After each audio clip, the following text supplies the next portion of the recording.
প্রিয় সাংবাদিক বন্ধুগণ, আমি আরেকটি ঘটনা বলতে চাই যে আমাদের একজন দায়িত্বশীল গতকালকে আজকে তিনি ঢাকা থেকে গিয়েছেন সৈয়দপুর বিমানবন্দরে এবং সেখানে আইনশৃঙ্খলা বাহিনী তাকে একটা সাজানো নাটক করেছেন। তিনি তার বক্তব্য স্পষ্ট করেছেন যে আমার ব্যবসায়ের জন্য আমি আসা যাওয়া করি, ব্যাংক বন্ধ, আমাকে কিছু লেনদেন করতে হয়, এই জন্য তার সাথে কিছু নগদ টাকা ছিল, যেটি খুবই স্বাভাবিক। একজন মানুষ ব্যবসা করতে পারেন তার পরিবারের প্রয়োজনে বা অন্য প্রয়োজনে তিনি এটা ক্যারি করতে পারেন। এয়ারপোর্টের মতো একটা রেস্ট্রিক্টেড এরিয়াতে যেখানে খুবই লিমিটেড মানুষের চলাফেরা, সেখানে একটা নাটক সাজানো হয়েছে যে তিনি এই টাকা নিয়ে যাচ্ছেন এবং এটার বিভিন্ন অর্থ করার জন্য বিভিন্ন ধরনের বলা হচ্ছে নিউজ করা হচ্ছে।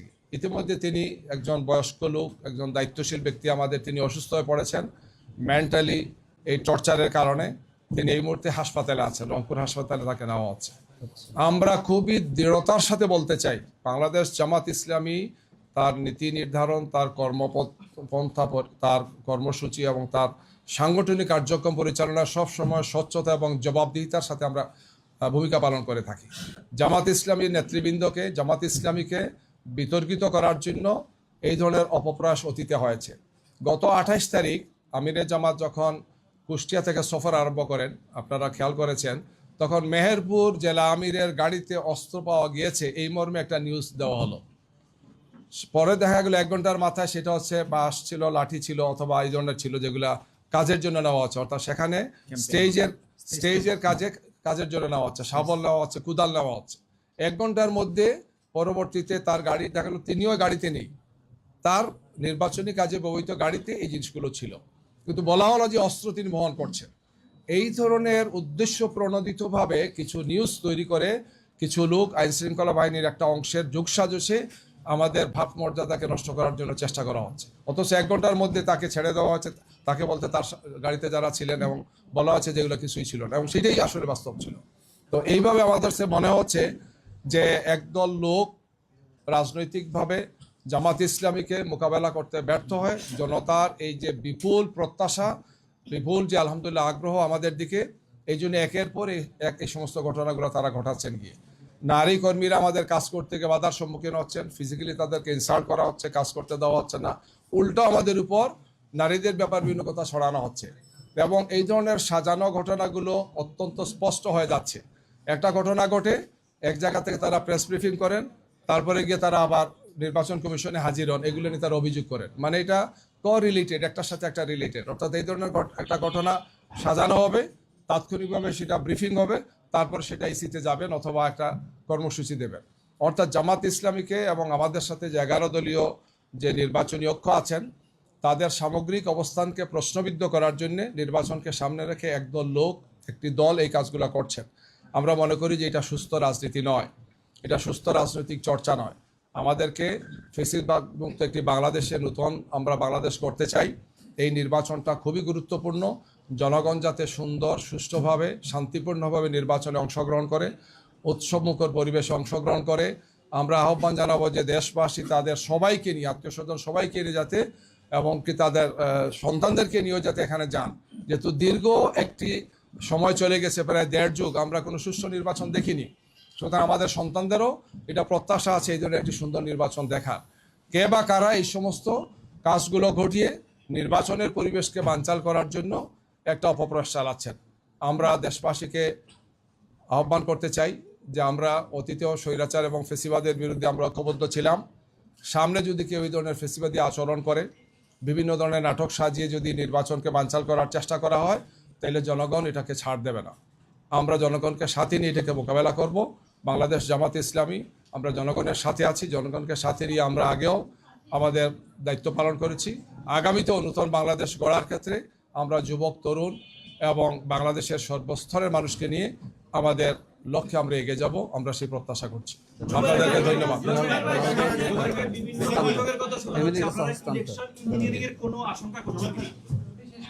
আমরা যে ধরনের লক্ষণগুলো দেখতে পাচ্ছি, আমাদের সে মনে হচ্ছে যে প্রশাসনের সাথে বা নির্বাচন কমিশনের সাথে আমরা বলেছি বিভিন্ন সময় যে একদল লোক মনে হচ্ছে যে এই ধরনের কিছু করার তাদের হীন একটা প্রয়াস আছে। আমরা এগুলো থেকে তাকে বেরিয়ে আসার জন্য আহ্বান জানাচ্ছি। জুবাইর ভাই, একটা প্রশ্নটা হচ্ছে প্রাথমিক ভোট তার আগে আপনারা এত অভিযোগ করছেন, এত বাধা বিপত্তি পাচ্ছেন, এইটা যদি নির্বাচনের দিনও আপনারা ফেস করেন, সেক্ষেত্রে আপনাদের পদক্ষেপটা কি হবে বা আপনারা কি করবেন? আমরা জনগণকে সাথে নিয়ে এই সব চক্রান্তকে অতীত মোকাবেলা করেছি, এখনো করছি, সামনে করবো ইনশাল্লাহ। আমরা অত্যন্ত দৃঢ়তার সাথে অবস্থানে ময়দানে থাকবো ইনশাল্লাহ। আমরা মাথা নত করবো না। জি, ওনারটা শুনে নি। জি, একটি দল বারবার বলছে এই দলটা কারা, আর দ্বিতীয় প্রশ্ন হচ্ছে নির্বাচনের একদিন আগে 24 ঘন্টাও নেই, এই সময় এতগুলো ক্যাশ টাকা নিয়ে কেউ কি আসলে বিমানবন্দর পার হতে পারে নাকি? ব্যবসায়িক কাজে তিনিও বলেছেন, আপনারা বলছেন, এটা আসলে ইথিক্যালি কিংবা তার দিক থেকে কত দলের যেহেতু চলাফেরার জন্য এখন গাড়ি ঘোড়ার সীমিত চলাফেরা, বিভিন্ন ধরনের চেক করে বিভিন্ন ধরনের বিষয় আসে এখানে, তিনি মনে করেছেন যে আমার জন্য এটা সেফ, এটা করতেই পারি, আমি আমার ক্যাশ বহন করব, সেটা প্লেনে না ট্রেনে না হেলিকপ্টারে, এটা তার রাইট আছে তার। তিনি তো কোনো অন্যায় তিনি করেন নাই, কোনো ক্রিমিনাল অফেন্স না, কোনো ধরনের কোনো যে ওনাকে দেখ ব্যক্তিগত টাকা নিয়ে গেছেন, আইন শৃঙ্খলা বাহিনী কিভাবে দ্রুত সময়ের মধ্যে এটা ছড়িয়ে দিল এক, এবং এই টাকাটা আসলে হচ্ছে নির্বাচনের উদ্দেশ্যে ব্যবহার করার জন্য নিয়ে যাওয়া হয়েছে কিনা, আইন শৃঙ্খলা বাহিনীটা শিওর হয়েছে কিনা, শিওর না হয়ে তারা যে কাজটা করলো এটা নির্বাচনের আমরা এই কথাটাও বলতে চাই যে এই কাজ যারা করেছেন আইন শৃঙ্খলা বাহিনীর সাথে উদ্দেশ্য প্রণোদিত, এই জন্য আমরা বলেছি যে আইন শৃঙ্খলার সাথে রিলেটেড একদল লোক, যেটা গতকালকে সিরাজগঞ্জ সদরে হয়েছে, আরো বিভিন্ন জায়গাগুলোতে হচ্ছে, একদল লোক ইন্টেনশনালি এই সমস্ত নাটক সাজানোর চেষ্টা করা হচ্ছে গিয়ে। একজন লোক কোনো ক্রিমিনাল অফেন্স করেন নাই, তিনি এখান বলেছেন তিনি একজন বয়স্ক লোক, সম্মানিত লোক, তিনি একজন দায়িত্বশীল ব্যক্তি, এরপরও এটাকে সাজানো মানেই হচ্ছে যে নির্বাচনে যারা হেরে যাচ্ছেন মনে হচ্ছে তারা কোনো না কোনোভাবে জনগণকে বিভ্রান্ত করার জন্য এই ধরনের একটা অসৎ উদ্দেশ্যে কাজগুলো তারা করেছে। সবার কাছে দৃশ্যমান, সবার কাছে আকালমন্দ কে ইশারায় কাফি, আপনারা বুঝতে পারতেছেন কারা এই কাজগুলো করছেন, কারা ব্রিফিং করেন, কারা যান, সব কিছু মিলে আমরা সব জায়গাতেই এই বিষয়গুলো আমরা জানিয়েছি এবং জানাচ্ছি। জি, আমরা শেষ করতে পারি, এটা আমরা যথাসময় উনি বলবেন, ওটা ওনার ম্যাটার, উনি বলবেন, এটা কোনো অসুবিধা তো নাই। আমার পকেটে টাকা আছে, এখানে ধরলো যে আপনি কেন, আমাকে একজন সাংবাদিক বলতেছেন আমার গাড়ি আটকাইছে এই কি সময় আগে, তো বলছে আপনার গাড়িতে 2টা ল্যাপটপ কেন, বলে আমার 3টা, তাইলে আপনার অসুবিধা কি, আমার তো 3টাও লাগতে পারে। তো অদ্ভুত প্রশ্ন এটা। একজন দায়িত্বশীল সাংবাদিক আমাকে বলতেছেন যে আমাকে পুলিশ আটকাইছে, বলতেছে যে তুমি 2টা ল্যাপটপ ইউজ করতেছো, না 2টা না 5টা, এটা তো আমার ম্যাটার, এটা কি চুরির জিনিস? এটা এইভাবে অন্যায় কিছু কাজ করছেন আইন শৃঙ্খলা বাহিনীর সাথে রিলেটেড, এবং এরা উদ্দেশ্যপ্রণোদিতভাবে করছেন। আমরা তাদেরকে মনে করি যে তারা একটা পর্যায়ে তো চিহ্নিত হবেন এবং জনরুষে তারা পড়বেন, এই কাজ থেকে তাদের বেরিয়ে আসতে হবে। 2008 সালে নির্বাচনের আগে আমরা লক্ষ্য করেছি যে একটি দলকে কিভাবে টাকা উদ্ধার কিংবা ছোট ছোট টাকাগুলোকে বিশদ আকারে প্রচার করা হয়েছে। নির্বাচনের আগের দিন এই যে বিভিন্ন জায়গায় জামাতের প্রার্থীদের দলের নেতাকর্মীদেরকে এটা কি সেই 8 সালের পুনরাবৃত্তি কিনা?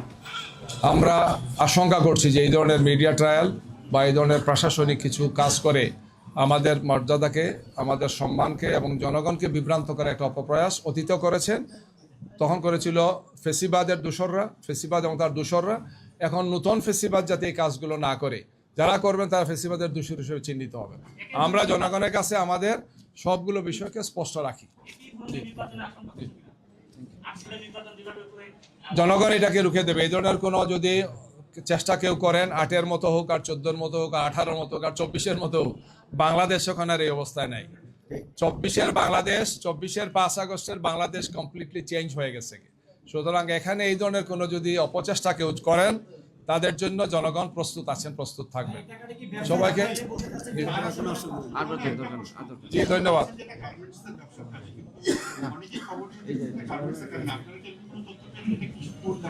এটা উনি সুস্থ, উনি ব্যাখ্যা দেবেন, কোনো সমস্যা নাই। আমরা ওনার মুক্তি চাই এবং আইন শৃঙ্খলা বাহিনীর সাথে যারা জড়িত কাজটা করেছেন, আমরা অবিলম্বে তাদের ব্যাপারে তদন্ত করে ব্যবস্থা নেওয়ার জন্য কথা বলছি। তাকে মুক্তি দেওয়া, তার চিকিৎসার ব্যবস্থা করা, তার পরিবারের কাছে তাকে ফিরিয়ে দেওয়া, আমরা এটা দাবি করছি। সবাইকে ধন্যবাদ। একটু ব্রিফিং হবে এখানে ইংরেজিতে। জি। Very quickly, I will be stating in English. Of course, our Assistant Secretary General has highlighted issues in Maulubi Bazaar and Dhaka 15, where Amir Jamaat's constituency, where one of the offices were set on fire, and in Kumilla 4, of course, there was issues and intimidating threats made by the opponents. And of course, in Borguna as well, agents were beaten and hospitalized.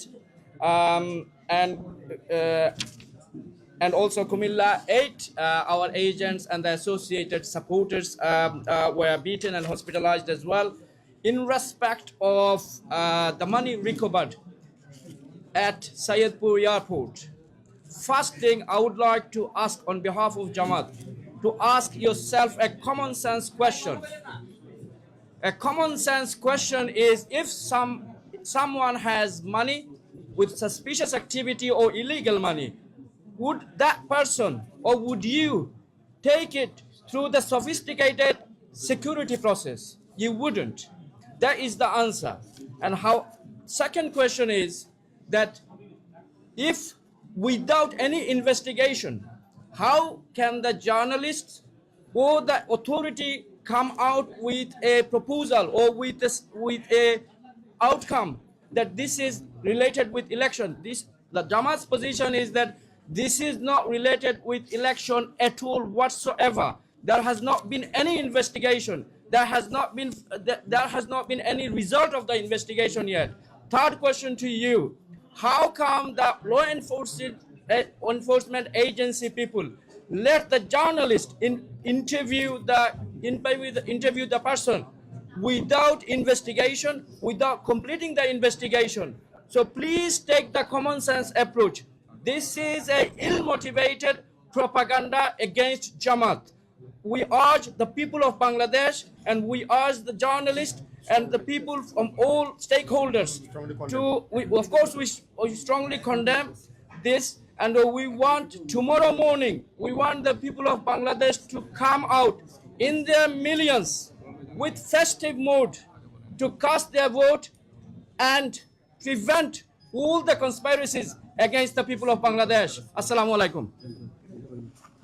একটু সংযোজন আছে, আমাদের কাছে একটা নতুন তথ্য আসছে যে যখন তিনি যাচ্ছেন ঢাকা এয়ারপোর্ট থেকে, ঢাকা হযরত শাহজালাল আন্তর্জাতিক বিমানবন্দরের ইন্টারনাল টার্মিনাল, যেটা অর্থাৎ কি বলে এটার নাম, ডোমেস্টিক টার্মিনাল, তখন এটা সেখানকার দায়িত্বরত কর্মকর্তারা জেনেছেন, জেনে তারা এটা অনাপত্তিপত্র দিয়েছেন যে ইন্টারনালি এই ধরনের টাকা বহন করতে কোনো অসুবিধা নাই। আমাদের কাছে তথ্য আছে, আমরা এই ব্যাপারে যে সংশ্লিষ্ট কাগজটা আপনাদেরকে দেব, সেটা হচ্ছেন বিমানবন্দরের নির্বাহী পরিচালক গ্রুপ ক্যাপ্টেন রাগিব সামাদ, নির্বাহী পরিচালক গ্রুপ ক্যাপ্টেন রাগিব সামাদ বলেছেন যে আভ্যন্তরীণ রুটে এই ধরনের অর্থ পরিবহনে কোনো বাধা নেই, অনাপত্তিপত্র তিনি দিয়েছেন। আমরা সেই কাগজটা আমরা গ্রুপে দিয়ে দেবো আপনাদের কাছে।